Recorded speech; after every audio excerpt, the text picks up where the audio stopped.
My name is Kellylyn, and I am the driver ambassador for Women in Trucking Association and for Schneider.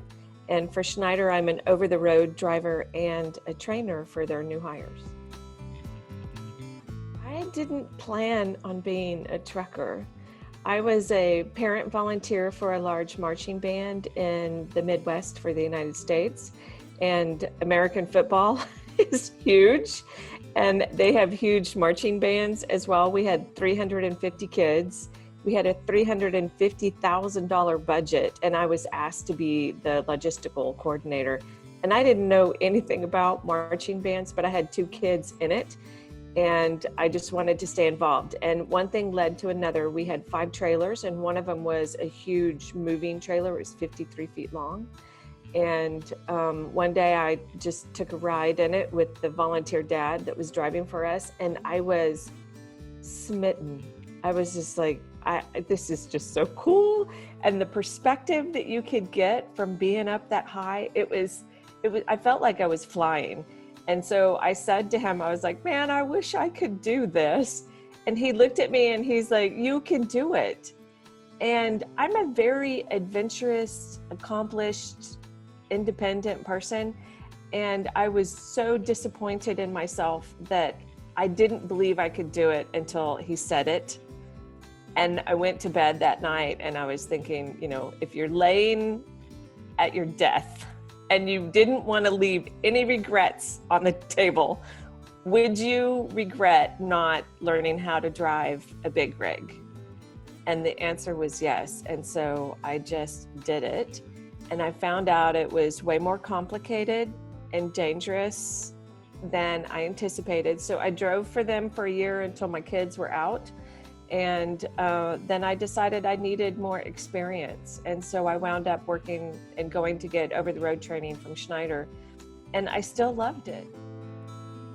So my working day starts with me getting dressed really quickly and jumping out of my truck and into the truck stop so that I can get to the bathroom, because I don't have hygiene or toilet facilities inside my truck, right? So I try and park pretty close to the building, and I always try and park where there are facilities like that, because otherwise you got to just, do your pre-trip and then go. So anyway, I start out like everybody else, just doing my normal ablutions. And then I do my pre-trip. I double check my appointment times that I'm making that day.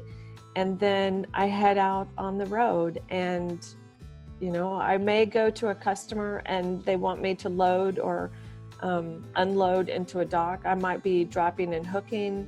I have to have my coffee in the morning, especially if I have a student. I always tell them, make sure that your trainer has coffee, because she's a whole lot nicer. And I go about my road. I normally don't get to eat during the day. I don't eat until I stop at night. And then I'll just do my pre-trip and eat. And if it's been a really long day, sometimes I just have some crackers and some cheese and I just go right to bed. Right now it's horribly hard. Before, it was my first job driving was 5.5 days out on the road and 1.5 days at home. And that's standard. And it was not working for me. I had family, 2 kids at home. They were both in college or high school. And I figured out 6 days at home a month is not enough to be a friend, get your business done, be a partner, be a mother, have time for yourself to grow, to exercise. And I was a very involved parent before I started driving and took the job, but I really felt like I needed the experience in order to be good at that job. So I needed to go get a full-time job. Anyway, I worked really hard to be the best driver possible, and I had to quit. The marching thing came back up again. It was a full-time job, and so I took a break for 3 months. And then when I went back to my company, I said, I want to drive. I want to work for you. I really enjoy it.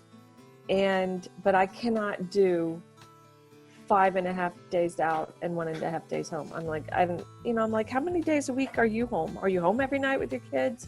Do you get to spend weekends with them and do their activities? And because I was a safe driver and my metrics were exceptional, and probably because I was a female and they realized the value there, they said, well, what do you want to do? And I said, well, I want to drive a flexible schedule around my family's schedule.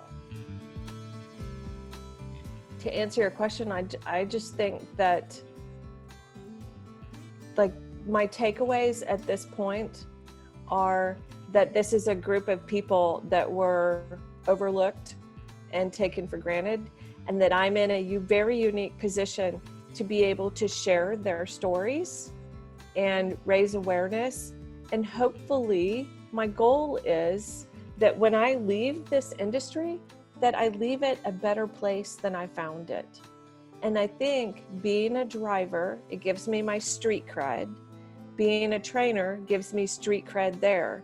But being the ambassador gives me the opportunity to share these stories and have decisions with the people that make decisions that affect us, and hopefully leave it a better place than I found it. And best case scenario, I inspire other people to do the same thing.